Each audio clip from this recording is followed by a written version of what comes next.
नमस्कार, आप देख रहे हैं स्पेशल रिपोर्ट। आपके साथ मैं हूं अंजना ओम कश्यप। बात आज गुजरात और हिमाचल प्रदेश के चुनावों के बीच एमसीडी, दिल्ली एमसीडी के नतीजों की होगी, क्योंकि दिल्ली एमसीडी में आम आदमी पार्टी का झाड़ू चल गया है। जी हां, शुरुआती तरीके से जो एक आंख में चौली बीजेपी और आम आदमी पार्टी के बीच में चल रही थी आज सुबह, वो धीरे धीरे साफ हो गई, क्योंकि स्पष्ट बहुमत आम आदमी पार्टी को मिला, लेकिन सेंचुरी पार बीजेपी भी पहुंच गई है।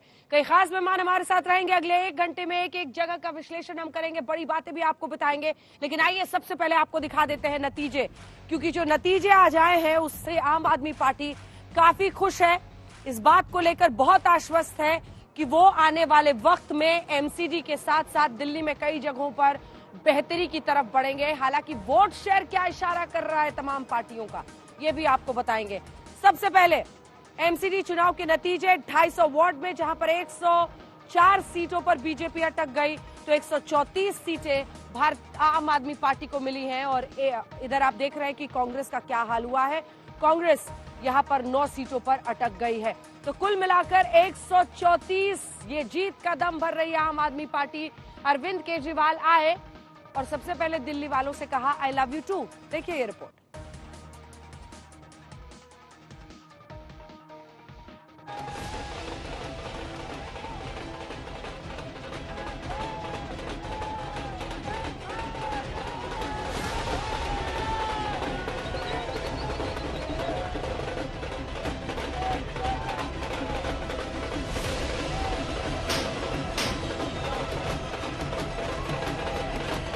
ये चुनावी जीत का जश्न है। ढोल नगाड़े बज रहे हैं। ये एमसीडी में आम आदमी पार्टी को मिली ऐतिहासिक विजय का शंखनाद है। पार्टी के कार्यकर्ता देशभक्ति के तराने पर झूम रहे हैं। 15 सालों से एमसीडी में स्थापित भारतीय जनता पार्टी को आम आदमी पार्टी ने उखाड़ फेंका। भारत माता की, भारत माता की इंकलाब। अब दिल्ली में डबल इंजन की सरकार है और इस जीत के नायक हैं दिल्ली के मुख्यमंत्री अरविंद केजरीवाल। इतनी बड़ी जीत के लिए, इतनी शानदार जीत के लिए, इतने बड़े बदलाव के लिए, इतने बड़े परिवर्तन के लिए मैं दिल्ली के लोगों को बहुत बहुत बधाई देना चाहता हूं। मैं दिल्ली के लोगों का बहुत बहुत शुक्रिया अदा करना चाहता हूं कि उन्होंने अपने बेटे को, अपने भाई को इस लायक समझा। भारतीय जनता पार्टी की भारी भरकम चुनावी मशीनरी को केजरीवाल एंड टीम ने चारों खाने चित कर दिया।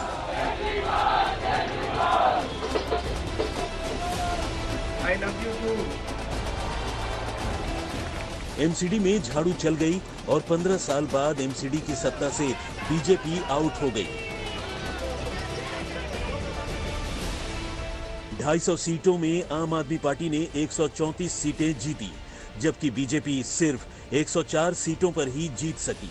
अगर 2017 से 2022 की सीटों की तुलना करें तो आम आदमी पार्टी ने 48 सीट से 134 सीटों तक छलांग लगाई है। मतलब साफ है, दिल्ली में केजरीवाल का नाम जीत की गारंटी है। निकाय चुनाव में मिली जीत की संपूर्ण व्याख्या केजरीवाल ने यूं की। आज तक जितनी राजनीति करनी थी कर ली, अब अपने को सबको मिलके काम करना है, सबको मिलके दिल्ली ठीक करनी है। इसमें मैं बीजेपी का भी सहयोग चाहता हूं, इसमें मैं कांग्रेस का भी सहयोग चाहता हूं, मैं सबका सहयोग चाहता हूं। ऐतिहासिक जीत पर आम आदमी पार्टी ने यही नारा बुलंद किया, अच्छे होंगे 5 साल। एमसीडी में भी केजरीवाल। दिल्ली को साफ करना है, कूड़ा ठीक करना है कि नहीं करना है? इसमें सबकी ड्यूटी लगेगी। बच्चों की भी ड्यूटी लगेगी, महिलाओं की भी ड्यूटी लगेगी, बुजुर्गों की भी ड्यूटी लगेगी, युवाओं की भी ड्यूटी लगेगी।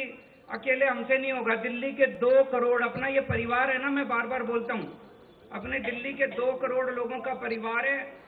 2 करोड़ लोग हम सारे मिलकर दिल्ली की सफाई करेंगे। ये दिल्ली में केजरीवाल के न्यू स्टाइल ऑफ पॉलिटिक्स का नतीजा है कि कांग्रेस और बीजेपी जैसी राष्ट्रीय पार्टी फ्लॉप साबित हुई। चुनाव छोटा जीता, लेकिन इस जीत से संदेश बड़ा निकला। अगर हम स्कूल और अस्पताल नहीं बनाएंगे, सड़क ठीक नहीं करेंगे, बिजली ठीक नहीं करेंगे, पानी ठीक नहीं करेंगे, गाली गलौज करते रहेंगे, तो देश की तरक्की कैसे होगी? देश की तरक्की तो असल मुद्दों से होगी ना, जो आम आदमी पार्टी उठा रही है। आज दिल्ली में चौथा चुनाव जीते हम, स्कूल, अस्पताल, बिजली, पानी। केजरीवाल ने पॉजिटिव कैंपेन किया। चुनावी रैलियों से लेकर घर घर प्रचार तक केजरीवाल की लाइन एकदम क्लियर रही। लोगों ने हमें अस्पतालों की जिम्मेदारी दी, हमने रात दिन मेहनत करके अस्पताल ठीक किए, लोगों के इलाज का इंतजाम किया, अच्छे इलाज का इंतजाम किया। लोगों ने हमें बिजली की जिम्मेदारी दी, हमने बिजली ठीक की, बिजली मुफ्त की, 24 घंटे बिजली की। चुनावी समीकरणों को साध कर केजरीवाल ने अपने बूथ मैनेजमेंट पर फोकस किया। कथित शराब घोटाले से लेकर अपने मंत्री सत्येंद्र जैन के जेल कांड का तोड़ निकाला और वोटरों तक अपने मन की बात पहुंचाई।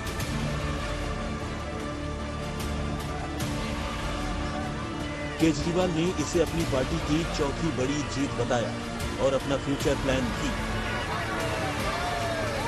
आज दिल्ली के लोगों ने अपने बेटे को, अपने भाई को दिल्ली की सफाई करने की जिम्मेदारी दी है, भ्रष्टाचार दूर करने की जिम्मेदारी दी है। एमसीडी में झाड़ू चला। अब केजरीवाल का वादा है, दिल्ली के कचरे पर 5 सालों तक झाड़ू चलेगी। एमसीडी के भ्रष्टाचार पर झाड़ू चलेगी। ये जीत बड़ी है, लेकिन इस जीत के साथ आम आदमी पार्टी के सामने वोटरों की उम्मीदों पर खरा उतरने की चुनौती भी बड़ी है। आज तक ब्यूरो। तो आम आदमी पार्टी जीत का जो दम भर रही है, उन्होंने कहा है भ्रष्टाचार मिटाने के लिए और सफाई के लिए। दिल्ली वालों से कह रहे हैं कि आप भी मेरा साथ दीजिए, तभी ये सफाई मुमकिन है। लेकिन अब हम आपको एक बहुत बेहतरीन आंकड़ा दिखाने वाले हैं, जिससे आप ये समझ पाएंगे कि एमसीडी विधानसभा चुनाव अगर परफॉर्मेंस ही कंटिन्यूटी है, तो फिर वोट परसेंटेज में कैसे बदलाव दोनों ही पार्टियों का हो रहा है। सबसे पहले हम शुरुआत करते हैं, आपको दिखाते हैं 2017 के एमसीडी चुनाव, और उसके बाद हम आपको दिखाएंगे 2020 के विधानसभा, फिर 2022 के एमसीडी के जो नतीजे आए हैं। ये देखिए, धीरे धीरे कर ये टेम्पो यहां पर पहुंच रहा है। बीजेपी 2017 के एमसीडी चुनाव में लाई थी 36%, विधानसभा में लाई 38%, और उसके बाद लेकर आई है 39%। यानी एमसीडी टू एमसीडी चुनाव उनका 3% बढ़ा है, और विधानसभा चुनाव से एमसीडी चुनाव में पिछली बार में उनका बढ़ा है 1%। यह हम आपको बीजेपी का, आपका और कांग्रेस का दिखा रहे हैं 2017 का एमसीडी चुनाव। अब हम आपको दिखाएंगे विधानसभा का, क्योंकि विधानसभा में जब आप देखेंगे 2020 में, ये देखिए, बीजेपी को आए थे 38% वोट, आम आदमी पार्टी को 53.8 और कांग्रेस को 4.26। अब आप 2022 के इस बार के एमसीडी चुनाव में आ जाइए, तो इस बार लगभग 12% के आसपास की गिरावट आम आदमी पार्टी के लिए आई है। 53 से वो फिसल गए हैं, 53.8 से फिसल गए हैं 42.05 पर, और बीजेपी 1% बढ़कर 39% पे पहुंची है, और कांग्रेस 12%, यानी जबरदस्त गेन पिछली बार के विधानसभा चुनाव से अगर आप देखें तो लगभग 8% के आसपास का गेन ये कांग्रेस पार्टी को होता हुआ दिखाई दे रहा है। सबसे पहले प्रदीप गुप्ता जी, एक रिएक्शन आपसे, ये क्या संकेत है? क्योंकि देखिए, दिल्ली की जनता भी तो अलग अलग वोट करती है ना। लोकसभा में वो आप बीजेपी को जिताती है, विधानसभा उन्होंने रखा है अरविंद केजरीवाल के लिए, इधर अब एमसीडी में 15 साल बाद वो पलट दिया है। तो 3 पार्टियों के लिए 3 संदेश।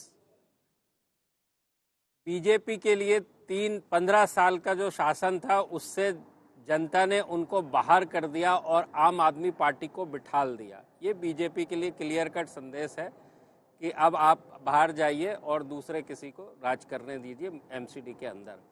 आम आदमी पार्टी के लिए जो 2 साल पहले तक 54% के करीब वोट लेके आती है और अब उसका वोट शेयर 12% बहुत बड़ा, मैं कहूँगा सब्सटैंशियल फॉल है। तो जनता ने ये बताया कि आप रूल तो करें एमसीडी को, लेकिन सावधान रहें कि जो अभी तक 2 साल में आपने काम किया है दिल्ली प्रदेश के अंदर, उससे वो उतने संतुष्ट नहीं है या खुश नहीं है। बहुत काम किया है, बहुत कुछ करने की जरूरत है। और कांग्रेस को ये बताया है, अलर्ट पे रखा है उनको कि 4% से 12% का वोट शेयर आना अपने आप में उनको एक जीवनदायिनी मिलने के बराबर। संजय जी, देखिए, जो आंकड़े आप दिखा रहे हैं, जो कंपैरिजन किया जा रहा है, मुझे लगता है मेरे हिसाब से ये सही कंपैरिजन नहीं है। आप लोकसभा का लोकसभा से कंपैरिजन करें, विधानसभा का विधानसभा से, विधानसभा का और एमसीडी चुनाव का एमसीडी चुनाव से। एमसीडी का चुनाव बहुत लोकलाइज चुनाव होता है, इसमें आप इंडिपेंडेंट्स की संख्या देखें और इंडिपेंडेंट्स के वोट्स देखें। जितना बड़ा चुनाव, बड़ा का मतलब अगर लोकसभा का चुनाव है तो जो इंडिपेंडेंट, जो अदर्स होते हैं, उनका शेयर बहुत कम हो जाता है और बड़ी पार्टियों को बड़ा वोट मिलता है। अगर आप ऐसे तुलना करें तो बीजेपी की तुलना करें, बीजेपी को 53, 54, 55% वोट आए थे दिल्ली के लोकसभा के चुनाव में, उसके हिसाब से तो बहुत गिरावट है।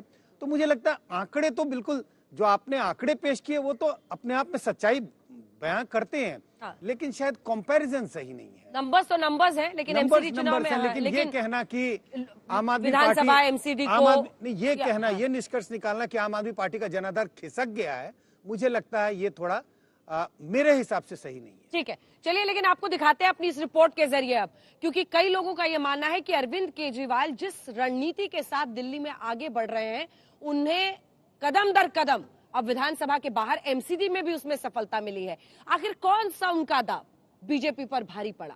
कौन सी ऐसी रणनीति थी जिसकी वजह से उन्होंने ये जीत एमसीडी में हासिल की है? 15 साल से काबिज बीजेपी को बेदखल कर दिया सत्ता से। देखिए इस रिपोर्ट में।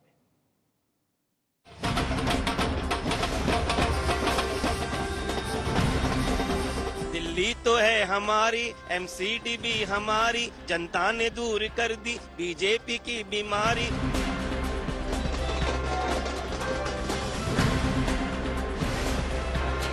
अरविंद केजरीवाल के चुनाव प्लान ने 15 सालों से एमसीडी में कायम बीजेपी के राज को खत्म कर दिया। लेकिन सवाल ये है कि आम आदमी पार्टी ने ऐसा कैसे कर दिखाया? मतलब क्या मुफ्त बिजली पानी बना जीत का फैक्टर? क्या केजरीवाल के दिल्ली मॉडल से जीती आप? क्या कांग्रेस के वोट शिफ्टिंग से जीते केजरीवाल? क्या केजरीवाल की इमेज बना विनिंग फैक्टर? दिल्ली एमसीडी के रिजल्ट को समझने के लिए आपको केजरीवाल को लेकर पब्लिक परसेप्शन, केजरीवाल सरकार के गवर्नेंस मॉडल और सर्विस डिलीवरी को जानना होगा। अरविंद केजरीवाल की इमेज कॉमन मैन की है। एक अफसर से मुख्यमंत्री तक का सफर तय किया, वोटरों के बीच खुद को दिल्ली का बेटा बताते हैं, यानी दिल्ली से अपना पारिवारिक रिश्ता जोड़ा। अब की बार केजरीवाल ने दिल्ली की जनता के सामने अपनी एक मांग रखी थी। मांग ये कि दिल्ली में केजरीवाल की सरकार, अब दिल्ली में केजरीवाल के पार्षद भी केजरीवाल के इसी फॉर्मूले ने जनता से उनको सीधे कनेक्ट कर दिया। दिल्ली में केजरीवाल की लोकप्रियता गजब है, वो एक विनिंग फिनोमेना है। दिल्ली चुनाव में केजरीवाल की पिच वही थी, पब्लिक डिमांड से ज्यादा सप्लाई का ट्रैक रिकॉर्ड था। अपने को भ्रष्टाचार भी दूर करना है। अभी तक जो सारा सिस्टम चल रहा था, लूटपाट का, लेंटर पे पैसे लेने का, ये सब खत्म करना है। अपने को जैसे दिल्ली सरकार साफ सुथरी करी हमने, दिल्ली सरकार के अंदर अब भ्रष्टाचार नहीं होता, ऐसे ही अब नगर निगम को भी साफ करना है। सारे हमारी तरफ देख रहे हैं, बहुत बड़ी जिम्मेदारी है। इसमें कोई शक नहीं कि केजरीवाल की इमेज एकदम क्लीन है। उन्हें राजनीति विरासत में नहीं मिली, कांटों भरे रास्तों से होते हुए बड़ा मुकाम हासिल किया। सियासत की दुनिया में वो लकीर खींची जो असंभव लगती थी। केजरीवाल को लेकर पब्लिक परसेप्शन यही है कि सर्विस की डिलीवरी लोगों तक हुई। दिल्ली के नतीजों ने बीजेपी को लाउड एंड क्लियर मैसेज दिया है। राष्ट्रीय मुद्दों पर एमसीडी में वोट नहीं मिलेंगे। एमसीडी के इलेक्शन स्थानीय मुद्दों पर होंगे। प्रत्याशी के चेहरे और पार्टी के काम पर वोट मिलेंगे। 75 साल बीत गए इस देश को, 75 साल में हम पीछे रह गए। अब टाइम नहीं है, जनता बड़ी बेचैन हो रही है। अब अगर अपने को अपने देश को आगे ले जाना है, पॉजिटिव राजनीति करनी पड़ेगी, विकास की राजनीति करनी पड़ेगी, स्कूल, अस्पताल, बिजली, पानी, ये असल मुद्दे हैं जिसकी वजह से देश परेशान है। इनकी राजनीति करनी पड़ेगी। केजरीवाल की वोट पॉलिसी में चेहरा भी है, धर्म भी, कर्म भी है और मुफ्त का तड़का भी। ये वो सियासी मॉडल है जिसने आज की तारीख में केजरीवाल के किले को अभेद्य बना दिया है। आज तक ब्यूरो। लेकिन अब अरविंद केजरीवाल पर चर्चा करने के बाद आपको लिए चलते हैं बीजेपी की परफॉर्मेंस की तरफ और ये दिखाते हैं कि जो तमाम सांसद थे उनका रिपोर्ट कार्ड राजधानी दिल्ली में क्या कह रहा है। तो आइए चलते हैं और आपको बताते हैं कि रिपोर्ट कार्ड तमाम सांसदों का क्या है। दो ऐसे सांसद हैं जिन्होंने बहुत अच्छा परफॉर्म किया है, मनोज तिवारी, गौतम गंभीर। इन दोनों को क्रेडिट देना पड़ेगा क्योंकि अपने अपने इलाके में उनकी परफॉर्मेंस अच्छी रही है।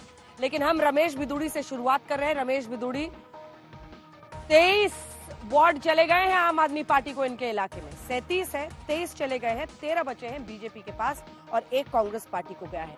अब अगला जो सांसद का रिपोर्ट कार्ड है वो आपको दिखाते हैं क्योंकि इस सांसद के गौतम गंभीर के पूरे क्षेत्र में 36 सीटें हैं, जिसमें से देखिए 22 सीटों पर बीजेपी को जीत मिली है और 11 सीटों पर ये देखिए आ गया आम आदमी पार्टी 3। तो गौतम गंभीर की परफॉर्मेंस अच्छी मानी जाएगी कंपैरेटिवली जब आप बाकी सांसदों के इलाके को देखें तो। ऐसे ही मनोज तिवारी ने भी बड़ा अच्छा परफॉर्म किया है। कुल 41 सीटें हैं। अगली गाड़ी अब मनोज तिवारी की आएगी। 41 सीटें हैं मनोज तिवारी में। पूर्वांचलियों के सामने अलग अलग जगहों पर वो प्रचार कर रहे थे। 21 सीटें, लगभग आधी सीटें वो ला चुके हैं अपने इलाके में और 15 सीटें यहाँ पर लेकिन चली गई हैं आम आदमी पार्टी को और 4 कांग्रेस को गई है। अब अगला सांसद जिसका रिपोर्ट कार्ड हम आपको दिखाएंगे वो सांसद हैं डॉक्टर हर्षवर्धन, क्योंकि यहाँ पर मामला बराबर का एक तरह से कह लीजिए, क्योंकि डॉक्टर हर्षवर्धन के इलाके में 16 सीटें गई हैं बीजेपी को और 14 सीटें यहाँ पर बीजेपी ने बहुत अच्छा परफॉर्म किया है। डॉक्टर हर्षवर्धन अपनी छवि के लिए भी जाने जाते हैं और पूर्व वो मंत्री भी रहे हैं, स्वास्थ्य मंत्रालय भी उन्होंने संभाला है। ये देखिए डॉक्टर हर्षवर्धन की गाड़ी आ गई है। अच्छी परफॉर्मेंस, बीजेपी के लिए सफलता। तो एक बड़ा टिक मार्क डॉक्टर हर्षवर्धन के भी इलाके में दिख रहा है। डॉक्टर हर्षवर्धन ने अपने काम के जरिए अपने लोगों को, उनके इलाके के लोगों को इस हद तक तो खुश रखा ही कि कम से कम अच्छी परफॉर्मेंस बीजेपी की निकल गई। 16 सीटों पर उनकी जीत हुई है, 14 पर नहीं। अब हम आपको लिए चलते हैं प्रवेश वर्मा के इलाके में। प्रवेश वर्मा की कुल 38 सीटें हैं, 24 सीटें चली गई हैं आम आदमी पार्टी। बीजेपी को 14 सीटें ही मिली हैं इनके इलाके में। अब लेकिन सबसे जो गड़बड़ परफॉर्मेंस है भारतीय जनता पार्टी की वो मीनाक्षी लेखी के इलाके में है। अब लाइए मीनाक्षी लेखी की गाड़ी। मीनाक्षी लेखी के इलाके में 25 सीटें हैं, उनमें से 20 आम आदमी पार्टी को चली गई हैं और सिर्फ 5 भारतीय जनता पार्टी को। आखिरी सांसद जो कि नॉर्थ वेस्ट दिल्ली से आते हैं, हंसराज हंस। अब उनकी गाड़ी ले आइए। हंसराज हंस साहब की भी परफॉर्मेंस अच्छी नहीं रही है। बीजेपी की 14 सीटें आई हैं और आम आदमी पार्टी की 26 सीटें यहां पर आ गई हैं हंसराज हंस के इलाके में।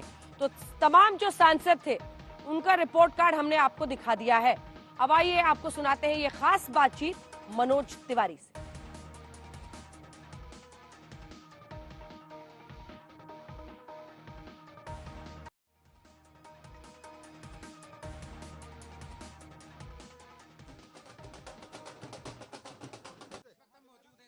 ऑडियो दे दो। गौरव किधर हो? गौरव, गौरव।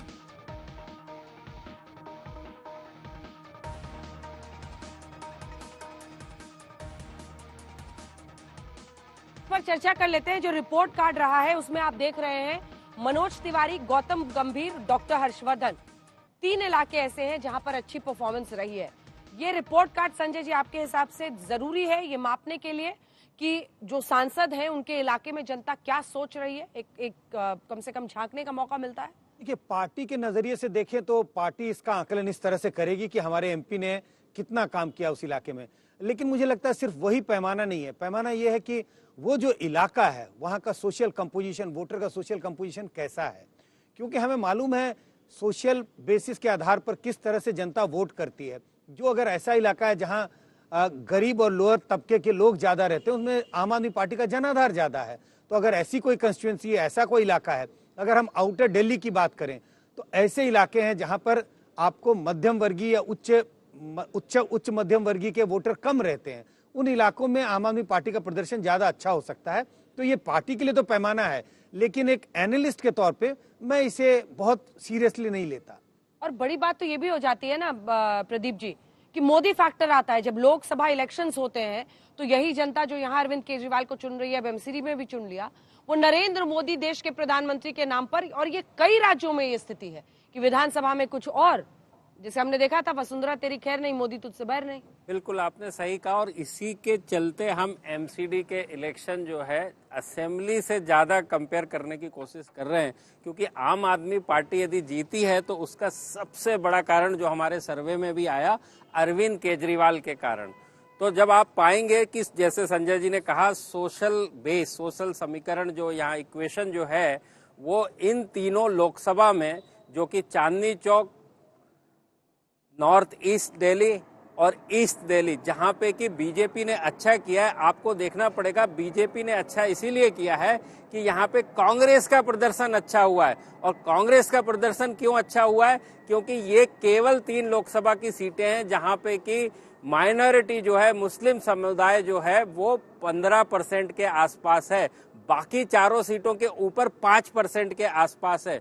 तो जो सबसे बड़ा कारण है जो हमारे आंकड़ों में नजर आ रहा है वो कांग्रेस का अच्छा प्रदर्शन है, और इस समुदाय का बड़ा वोट कांग्रेस को जाना आम आदमी से सरक के बीजेपी को आगे लेके आने के बराबर है। बिल्कुल। अब देखिए, हम आपको एक और जो बड़ी बात है आज के इस रिजल्ट में, वो ये है कि जिन नेताओं पर, जिन मंत्रियों पर आम आदमी पार्टी में आरोप लगा है, उनके क्षेत्र में एमसीडी में जनता ने उन्हें नकार दिया है।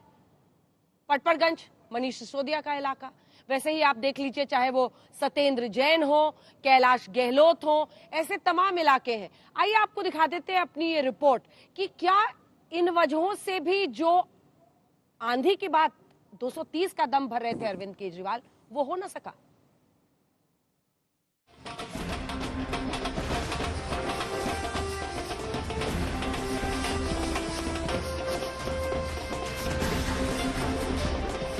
दिल्ली में केजरीवाल ने अपने कमिटमेंट और अपनी गारंटी वाली पॉलिटिक्स से चुनावों की दिशा और दशा बदल दी। नतीजे बताते हैं कि एमसीडी की सत्ता से 15 साल बाद बीजेपी की विदाई हो गई है, लेकिन रिजल्ट केजरीवाल के चुनावी कैलकुलेशन और दिल्ली में हुए बीते 2 विधानसभा चुनावों में मिले जनादेश की कसौटी पर खरे नहीं उतरते। ऐसा क्यों? आप एमसीडी चुनावों पर केजरीवाल की भविष्यवाणी से समझ सकते हैं। इस बार बीजेपी की 20 से कम सीट आएंगे। कहो तो मैं लिख के दे देता हूं, देख लेना 7 तारीख को नतीजे आएंगे। ये डरे हुए हैं आम आदमी पार्टी से बहुत ज्यादा। आज पूरे देश में भारतीय जनता पार्टी डरती है तो केवल आम आदमी पार्टी से डरती है।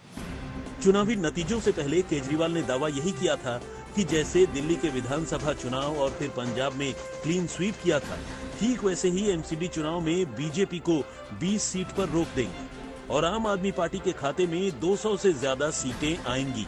लेकिन चुनावी परिमाण के आंकड़े बताते हैं कि बीजेपी और आप में कांटे की टक्कर हुई। मुकाबला एक तरफा नहीं था, जैसा विधानसभा चुनावों में दिखा था। का मतलब बीजेपी अगर इस देश में डरती है तो केवल आम आदमी पार्टी से डरती है, तो टक्कर इनकी केवल आम आदमी पार्टी से है। तो इन्होंने हमें चक्रव्यूह में फंसाने की कोशिश की, लेकिन मैं हर वक्त यही कहता हूं कि मैं मॉडर्न जमाने का अभिमन्यु हूं। वो अभिमन्यु चक्रव्यूह से नहीं निकल पाया, लेकिन मुझे चक्रव्यूह से निकलना आता है। मतलब ये कि जिस तरह दिल्ली में केजरीवाल के चेहरे पर आम आदमी पार्टी ने 2015 और 2020 के विधानसभा चुनावों में कमाल किया, ठीक वैसा कमाल केजरीवाल के चेहरे पर निकाय चुनाव में नहीं हुआ। झाड़ू चली, लेकिन एक तरफा जादू नहीं चला। ये तब है जब दिल्ली में केजरीवाल की सरकार है।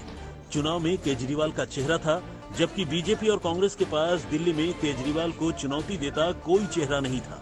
आम आदमी पार्टी इसे ऐतिहासिक जीत बता रही है।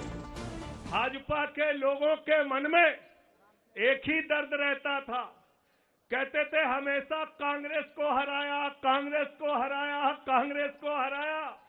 उस दर्द की दवा दिल्ली के मुख्यमंत्री अरविंद केजरीवाल ने कर दी। 15 साल से जहां पर बीजेपी का राज था, उस किले को ध्वस्त करने का काम अरविंद केजरीवाल और आम आदमी पार्टी ने किया। दिल्ली की चुनावी हिस्ट्री बताती है कि यहाँ केजरीवाल का बोलबाला है। 2 विधानसभा के चुनावों में आपका जलवा दिखा, लेकिन एमसीडी में जैसी उम्मीद थी वैसी अप्रत्याशित जीत नहीं मिली। भले ही आम आदमी पार्टी जीत गई, बीजेपी की सीट घट गई, लेकिन बीजेपी का वोट शेयर बढ़ गया। यानी इस हार में भी बीजेपी को जीत नजर आ रही है। आम आदमी पार्टी को मुंह की खानी पड़ी है। इसका मतलब कि आम आदमी पार्टी के भ्रष्टाचार के खिलाफ ये वोट किया गया है और आज आम आदमी पार्टी को इंट्रोस्पेक्ट करना चाहिए कि भ्रष्टाचारी मंत्रियों को वो कब तक बचाएंगे। अरविंद केजरीवाल को बताना चाहिए कि क्या अब वो सत्येंद्र जैन के खिलाफ कार्रवाई करेंगे, क्या अब वो मनीष सिसोदिया के खिलाफ कार्रवाई करेंगे, या अब भी निर्लजता से भ्रष्टाचारियों को बचाएंगे। वोट शेयर की बात करें तो इस चुनाव में आम आदमी पार्टी की झोली में 42% लोगों ने मतदान किया, जो 2020 विधानसभा के वोट शेयर से करीब 12% कम है। यानी विधानसभा चुनाव में 53.57% वोट वाली आम आदमी पार्टी को करीब 12% वोट का लॉस हुआ। नतीजों के बाद आम आदमी पार्टी के दिग्गज नेताओं के इलाके में मिली हार पर बीजेपी तंज कस रही है। ये आम आदमी पार्टी के खत्म होने का समय अब शुरू हो गया है। आज जो इनके 2 भ्रष्टाचारी मंत्री थे, सत्येंद्र जैन के यहाँ की 3 सीटें भाजपा ने जीती हैं। मनीष सिसोदिया की 4 में से 3 सीटें भाजपा ने जीती हैं। केजरीवाल बोल रहे थे 220 सीटें आएंगी, 220 सीटें आएंगी। केजरीवाल जी का दिल्ली से अब कोई कनेक्शन नहीं रह गया है। वहीं कांग्रेस को भी एमसीडी के नतीजे सुखदायक लग रहे हैं। पार्टी का वोट शेयर 3 गुना बढ़ गया है। सुनिए नतीजों पर कांग्रेस की टिप्पणी। पूरे दिल्ली में ये मैसेज तो है कि चुनाव जीत लेना अलग बात है, लेकिन कांग्रेस का एक वोटर है जो उसकी तरफ लौट रहा है। हमें थोड़ा और मेहनत की जरूरत है, हम मेहनत करेंगे और आने वाले लोकसभा चुनाव के लिए हम नए सिरे से तैयारियां करेंगे। पूरी एमसीडी को बर्बाद कर चुकी थी, उसको हमने एक्सपोज किया और लोगों ने मन बना लिया था। लेकिन भाजपा जिस साजिश के तहत अपनी इस हार को जीत में बदलना चाहती थी, वो नहीं हो पाया। पार्टियों के दावे अपनी जगह, लेकिन जीत होती है और एमसीडी चुनावों में आम आदमी पार्टी की जीत हुई है। आज तक ब्यूरो। तो देखा आपने क्या क्या फैक्टर्स हैं, किस तरह से तमाम पार्टियां ले रही हैं। लेकिन कांग्रेस पार्टी के ही एक नेता हैं जो दरअसल राजस्थान में एक ट्वीट था कि राहुल गांधी ने, अशोक गहलोत ने, वेणुगोपाल साहब ने, भारत जोड़ो यात्रा में जो लोग शामिल हैं सबने फुटबॉल वर्ल्ड कप देखा। तो उस पर आचार्य प्रमोद कृष्णम ने लिखा है कि एमसीडी के नतीजे भी देखने चाहिए। बहरहाल अब आइए आपको बताते हैं कि ये जो घमासान है उसमें मनीष सिसोदिया ने अब दावा कर दिया है कि उनके पार्षदों को फोन आना शुरू हो गया है। बीजेपी पर बड़ा आरोप, आप पार्षदों के पास बीजेपी के फोन आने शुरू हो गए हैं, ये मनीष सिसोदिया का दावा है। बीजेपी का खेल शुरू हो गया है, हमारा कोई पार्षद बिकेगा नहीं। बड़ा दावा, बड़ा आरोप भारतीय जनता पार्टी पर मनीष सिसोदिया उप मुख्यमंत्री लगा रहे हैं। अब आइए आपको दिखाते हैं मनीष सिसोदिया का रिपोर्ट कार्ड और इसी के साथ तमाम उन आम आदमी पार्टी के नेताओं का रिकॉर्ड जो कि बड़े बड़े चेहरे हैं लेकिन जिन पर गंभीर आरोप भी लगे हुए हैं। शुरुआत हम करें मनीष सिसोदिया से। कुल 4 वार्ड इनके इलाके में आते हैं, बीजेपी 3 ले गई। ये देखिए मनीष सिसोदिया का रिकॉर्ड है। ये 4 कुल वार्ड है इनके इलाके में, 3 बीजेपी ले गई, 1 आम आदमी पार्टी के हाथ लगा। अगला दिखाइए, इन पर शराब घोटाले का आरोप है। इधर सत्येंद्र जैन पर जो हवाला में पैसे इधर से उधर करने का आरोप है शेल कंपनीज के जरिए, वो देखिए। 3 वार्ड है इनके क्षेत्र में, तीनों बीजेपी ले गई। लेकिन हवाला का मामला तो अलग, एक के बाद एक जो तिहाड़ जेल से वीडियो आने लगे, कभी मसाज के, कभी दरबारे तिहाड़ लगाने के, उन सब का कहीं खामियाजा तो नहीं। शकूर बस्ती का ये पूरा इलाका उनका, जहां पर तीनों वार्ड बीजेपी ले गई। अब आपको कैलाश गहलोत पर दिखाते हैं क्योंकि यहाँ पर बस घोटाले में इनका नाम है। 3 वार्ड, तीनों के तीनों बीजेपी ले गई। नजफगढ़। अगला गोपाल राय, पावरपुर इलाका है, कुल 4 वार्ड यहाँ पर है, 2 बीजेपी ले गई। ये देखिए गोपाल राय अब आएंगे। 2 बीजेपी ले गई इनके इलाके में, 1 आम आदमी पार्टी के हाथ लगा और 1 कांग्रेस के। ये कन्वीनर है आम आदमी पार्टी के बाबरपुर इलाके का, ये रिपोर्ट कार्ड है। इमरान हुसैन, पल्ली मारान, यहां पर 3 वार्ड है, 1 बीजेपी के हाथ और 2 आम आदमी पार्टी के हाथ। ये इमरान हुसैन का बल्ली मारान का रिपोर्ट कार्ड देख लीजिए। अब हम आपको दिखाते हैं सौरभ भारद्वाज का ग्रेटर कैलाश का इलाका। यहाँ पर 3 वार्ड है कुल इनके इलाके में, और 3 वार्ड में 1 बीजेपी, 2 पर आम आदमी पार्टी।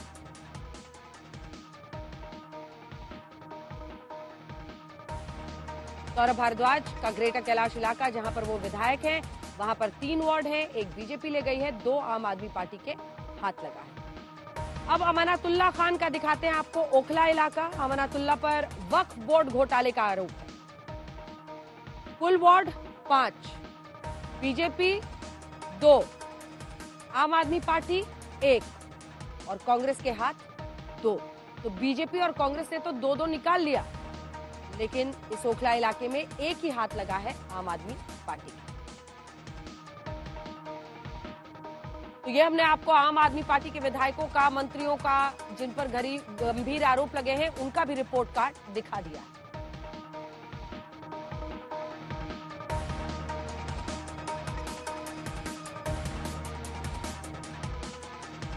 एक छोटा सा रिएक्शन इस पर ले लेते हैं। क्या ये डायरेक्ट कोरिलेशन है? क्योंकि मनीष सिसोदिया उप मुख्यमंत्री हैं और अरविंद केजरीवाल के बाद अगर कोई बड़ा चेहरा है तो सिसोदिया साहब का है। शराब घोटाले के आरोप क्या चिपक गए उन पर, जिसकी वजह से उनके तमाम वार्ड्स में, उनके इलाके में, पटपरगंज में हाथ धोना पड़ा? अंजना जी, परसेप्शन तो बनता है, मैं ऐसा नहीं कहता हूँ परसेप्शन नहीं बनता, लेकिन मेरा आर्ग्यूमेंट वही है, हमें देखना पड़ेगा इन कंस्टिट्यूंसी में पहले तो कि जीत हार का मार्जिन क्या था। याद कीजिए अंजना जी, जब मनीष सिसोदिया, जिस समय उन पर कोई आरोप नहीं थे, 2020 का विधानसभा का चुनाव, और कितनी मुश्किल से वो जीत पाए थे, उस वक्त तो इस तरह के कोई घोटाले नहीं थे, तो सीधा सीधा कोरिलेशंस मैं नहीं देखता। आप प्रदीप जी? नहीं, मैं संजय जी की बात से सहमत हूँ। सीधा कोरिलेशन नहीं है, सामाजिक समीकरण एक सबसे बड़ी चीज है। और जो एक पोजीशनिंग है, आम आदमी पार्टी की पोजीशनिंग ये रही है कि हम विकास की राजनीति करते हैं, लेकिन उन्होंने राष्ट्रीय परिप्रेक्ष्य में और बीजेपी को चैलेंज करने के चलते जो अपनी एक पोजीशनिंग कोशिश की चेंज करने, और खासकर गुजरात इलेक्शन के चलते, जिसको हिंदुत्व की प्रयोगशाला कहा जाता है, कि उन्होंने कहा कि लक्ष्मी और गणपति जी को नोट के ऊपर फोटो आनी चाहिए, फिर उन्होंने कहा सपोर्ट किया यूनिफॉर्म सिविल कोड का, फिर उन्होंने कोई पोजीशन नहीं ली बिल्किस बानो के कन्विक्स के ऊपर। तो उससे जो उनका बड़ा बेस था, जो माइनॉरिटी, दलित और लोअर सेक्शन ऑफ सोसाइटी, उनको इन सब चीजों से कुछ लेना देना नहीं है। तो जो मेरी राय में है, वो बड़ी संख्या में इस चुनाव में शिफ्ट होता हुआ नजर आ रहा है आम आदमी पार्टी से दूर कांग्रेस की तरफ। ठीक है, तो कल सुबह 6 बजे से तो हम रहेंगे ही आपके साथ, तमाम नतीजे सबसे तेज आपको बताएंगे, लेकिन एग्जिट पोल का अनुमान हमारा क्या है वो अब चलिए आपको दिखा देते हैं, क्योंकि शुरुआत हम हिमाचल प्रदेश से कर रहे हैं। हमने जो अभी तक बताया है, कितनी सीटों में 24 से 34, ये देखिए, ये सीटें आती हुई दिखाई दे रही हैं। हमारे एग्जिट पोल के अनुमान के मुताबिक 24 से 34 सीटें बीजेपी की और 35 का एवरेज है कांग्रेस पार्टी के लिए, जिसकी वजह से वो सरकार बनाते हुए दिखाई दे रहे हैं। वहीं आप देख रहे हैं अन्य को 0। अब हम आपको दिखा देते हैं आम आदमी पार्टी को 0 हमने वहां पर दिखा दिया है। 24 से 34 आप देख रहे हैं बीजेपी, लगभग 30 के आसपास एवरेज आता है, और वहां पर 35, यानी 5 का फासला है दोनों के बीच में। कल एक और इम्तिहान होगा प्रदीप गुप्ता जी का। अब हम आपको वोट परसेंटेज जरा हिमाचल प्रदेश का दिखा देते हैं, क्योंकि जो वोट परसेंटेज है उसमें 42%, सिर्फ 2% का फासला है। 42% बीजेपी के और 44% वोट परसेंटेज है कांग्रेस पार्टी का इस एग्जिट पोल के अनुमान के मुताबिक। वहीं आम आदमी पार्टी को 2% वोट का अनुमान इस एक्सेस माय इंडिया आज तक के एग्जिट पोल में हम दिखा रहे हैं, 42, 44 और 2। अब चलिए हिमाचल प्रदेश पर हम आपको कल सुबह नतीजे दिखाएंगे ही। गुजरात में जो एग्जिट पोल का अनुमान है वो भी आपको दिखा देंगे कुछ देर में, लेकिन कुल मिलाकर तस्वीर देखिए तो हर कोई, और आपने सुना ही जो मुख्यमंत्री हैं हिमाचल प्रदेश के, वो अभी भी दम भर रहे हैं कि वही जीतेंगे। हिमाचल के नतीजों से पहले कांग्रेस का जो बयान आया है वो आपको दिखा दें।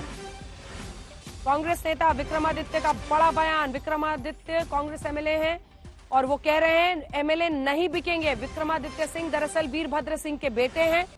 वो खुद शिमला से चुनावी मैदान में उतरते हैं और इस बार उन्होंने ये कहा है केंद्रीय एजेंसियों से कांग्रेस डरने वाली नहीं। सुनिए क्या कहा है। विक्रमादित्य जी, कितने आश्वस्त हैं इन एग्जिट पोल के नतीजों को लेकर आप? हम एग्जिट पोल से भी बिल्कुल संतुष्ट है और एग्जिट पोल के पहले भी, क्योंकि हमने खुद प्रदेश के अलग अलग कोनों का दौरा किया है, लोगों से सीधा संपर्क बनाया है और जो रुझान आज एग्जिट पोल के माध्यम से देखने को मिल रहे हैं वो हमको लगातार पिछले 5 साल से दिख रहे हैं। एक बड़ा इसलिए हम पूरी तरीके से कॉन्फिडेंट है, पूरी तरीके से, कि भाजपा की सरकार प्रदेश से जाने वाली है और कल इस समय तक हिमाचल में पूर्ण बहुमत की कांग्रेस पार्टी की सरकार बनने की कगार पर होगी और शाम होते होते कांग्रेस की सरकार प्रदेश के अंदर बन जाएगी। एक परसेप्शन कहीं ना कहीं बना हुआ है, आम लोगों से बात करते हैं तो वो कहते हैं कि कांग्रेस बहुमत के आसपास भी पहुंच जाएगी, बहुमत तक भी पहुंच जाएगी, तब भी बीजेपी कुछ ना कुछ जुगाड़ कर लेगी। कोई प्लान बी कह रहा है, कोई कहता है कि बीजेपी कभी हारती ही नहीं है, चाहे भले ही कांग्रेस जीत जाए। ये भाजपा के मुस्टंडे हैं जो इस तरीके की बात करते हैं, मगर उनको ये नहीं पता कि ये हिमाचल है और हिमाचल देवभूमि है। हिमाचल के ना लोग बिकेंगे, हिमाचल के ना विधायक बिकेंगे, हिमाचल के ना नेता बिकेंगे, ये कोई और राज्य नहीं है। इसलिए हिमाचल में हिमाचल के लोगों ने मन बना लिया है कि सत्ता परिवर्तन होना है। देवी देवताओं के आशीर्वाद के साथ कांग्रेस पार्टी की सरकार बन रही है और पूर्ण बहुमत की सरकार बन रही है। ये चाहे ईडी लगाए, चाहे सीबीआई लगाए, चाहे इनकम टैक्स लगाए, चाहे कोई भी एजेंसी लगा दे, मगर प्रदेश में 5 साल पूर्ण बहुमत की कांग्रेस पार्टी की सरकार जो है वो चलेगी। अब इधर मनीष सिसोदिया कह रहे हैं, वहां पर विक्रमादित्य सिंह कह रहे हैं। संजय जी, क्या है ये? वाकई डर है या फिर पिछले सालों का अनुभव है या फिर माहौल बनाया जा रहा है? देखिए, कोई एविडेंस तो है नहीं हमारे पास और मुझे लगता है उनसे भी अगर कहें तो कोई एविडेंस नहीं दे सकते, कोई प्रमाण नहीं दे सकते। कुछ माहौल बनाया जा रहा है और एक तरह से संदेश दिया जा रहा है जनता को। अगर आम आदमी पार्टी और बीजेपी की बात करें तो मुझे तो लगता है ये दोनों पार्टियां एक दूसरे पर आरोप प्रत्यारोप किए बिना कभी रह ही नहीं सकते। आए दिन, आज तो चुनाव का, आज तो वोटों की गिनती हुई है, आज ये आरोप लगाए जा रहे हैं, कल इसका एक तरह से रिबटल आ जाएगा बीजेपी का। तो मुझे लगता है एक आरोप एक आदत सी बन गई है और जनता शायद इसे बहुत सीरियसली लेती नहीं है। ये बड़ी बात वो कह रहे हैं कि ये आरोप जनता सीरियसली नहीं लेती है। मतलब ये अब आज ही मतलब फोन आने हो गए, ये माहौल बनाया जा रहा है, क्या लग रहा है सर आपको? प्रदीप जी। माहौल तो नहीं, लेकिन हाँ, जैसे पिछले कुछ दिनों में इस तरह से कांग्रेस के बल्क में एमएलए टूटे हैं, जैसे गोवा के अंदर चुनाव के केवल 3 महीने बाद कांग्रेस के 8 एमएलए, 12 में से 8 एमएलए निकल के बीजेपी ज्वाइन कर लेते हैं, तो ये तो, और सबको शपथ दिलाई गई थी चुनाव लड़ने के पहले कांग्रेस पार्टी के द्वारा कि आप इस तरह के उसमें नहीं जाओगे। रिजॉर्ट का भी इंतजाम हो रहा है कि हिमाचल के विधायकों को ले जाना है। तो कांग्रेस का इसको लेके सतर्क होना स्वाभाविक है। चलिए ठीक है, अब गुजरात पर आ जाते हैं जल्दी से, क्योंकि गुजरात में कम से कम जो एग्जिट पोल है प्रदीप गुप्ता जी का, वो एक तरफा अनुमान के मुताबिक है।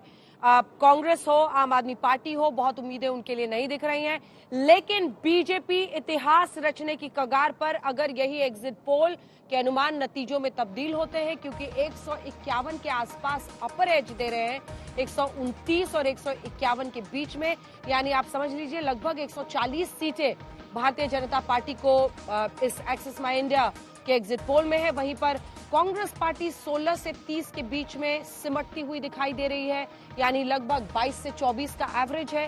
और वहीं पर आम आदमी पार्टी का भी ऐसा ही हाल दिखाई दे रहा है। ये देखिए, वोट परसेंटेज 26 कांग्रेस को, 20 आम आदमी पार्टी को, जो उनके लिए उत्साहजनक है। वहीं अन्य को 8% वोट जाता हुआ दिखाई दे रहा है। तो ये चारों पार्टियों के हमने आपको दिखा दिए हैं। कल एग्जाम के लिए तैयार है ना प्रदीप जी? देखिए, मैं तो बिल्कुल तैयार हूँ। रेंज तो दी जाती है, आप सुबह से शाम तक देखते हैं कि कभी इधर कभी उधर, और इसी के चलते रेंज दी जाती है। लेकिन जहां तक गुजरात की बात है, तो मुझे जो लग रहा है कि मेरी जो हायर रेंज है गुजरात में बीजेपी के लिए सीट की 151, शायद उसके आगे निकल जाए। कांग्रेस की भी मुझे लग रहा है उससे शायद 30 सीटों से आगे आ जाए। और आम आदमी पार्टी का जो मुझे लग रहा है, जो मेरी लोअर रेंज है सिंगल डिजिट वाली, वो वहां पर आने की उम्मीद है। 9 कह रहे हैं अब आपके लिए, 151 के आसपास आप कह रहे हैं बीजेपी के लिए। आप इससे सहमत हैं? आपने सर कल से मुझे कहा था कि 6 से 8, आप डबल डिजिट नहीं देख रहे हैं। नहीं अंजना जी, कल की बात नहीं है, मैं तो पिछले 6 महीने से ये कह रहा हूं, जब से आम आदमी पार्टी ने गुजरात में दमखम लगा करके चुनाव लड़ने की घोषणा की, कि BJP is heading for the biggest victory. मैं ये सेंटेंस पता नहीं 50-100 बार कह चुका हूं पिछले 3-4 महीने में, और शायद वही होने वाला है कल। और ये क्या कहता है बिगेस्ट विक्ट्री का मतलब क्या? फिर तो आप इतिहास रच रहे हैं, आप 7वीं बार, आप वाम दलों का रिकॉर्ड आप न सिर्फ छू रहे हैं बल्कि आप सोचिए कि सर अंजना जी 99 पे थे पिछली बार। मैं उसमें एक फुटनोट लगाता रहा हूं। बिगेस्ट विक्ट्री का ये मतलब नहीं है कि उनके कामकाज से जनता इतनी खुश है कि इतना बड़ा मैंडेट दे रही है।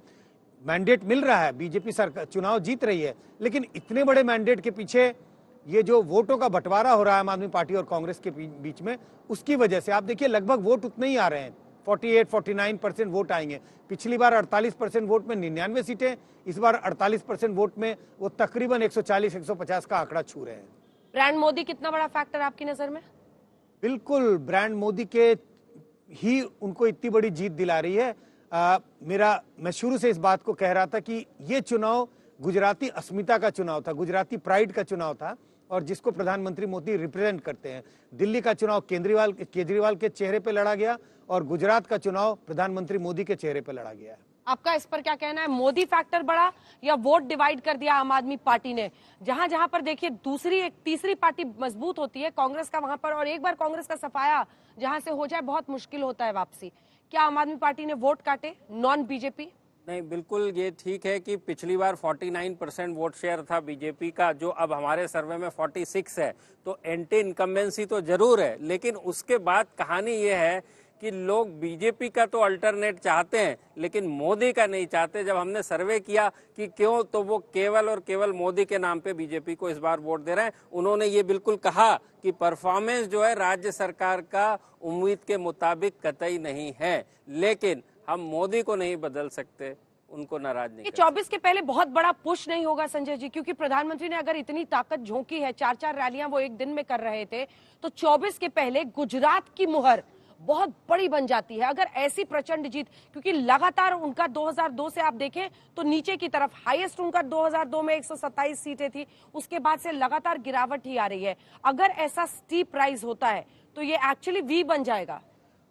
बिल्कुल अंजना जी, मुझे लगता है बीजेपी ने इतनी ताकत इसी के लिए झोंकी और खासकर प्रधानमंत्री ने इतना जोर इसी के लिए लगाया क्योंकि उन्हें सिर्फ चुनाव जीतना नहीं था, एक बड़ी लकीर खींचनी थी। और अगर इस तरह की बड़ी जीत होती है जिसकी संभावना पूरी है, 140, 150, 155 सीटें बीजेपी जीत सकती है, और ऐसी बड़ी जीत होगी तो आप कहते हैं बिल्कुल साइक कर देना ऑपोजिशन को कि भाई इतनी बड़ी जीत। तो 2024 के लिए अब बीजेपी के जो कार्यकर्ता हैं, पार्टी वर्कर्स हैं, उनका मोरल बूस्ट होगा, और विपक्ष की तो पूछनी नहीं है। विपक्ष के लिए बहुत ही डिमोरलाइजिंग इफेक्ट होने वाला है इतनी बड़ी बीजेपी की जीत से। बहरहाल सोचना विपक्ष को ही है कि 24 के पहले उनकी रणनीति किधर जाती है, लेकिन गुजरात में कल क्या होता है हिमाचल प्रदेश में सुबह 6 बजे से बने रहिएगा आज तक पर हमारे साथ। देखते रहिए आज तक।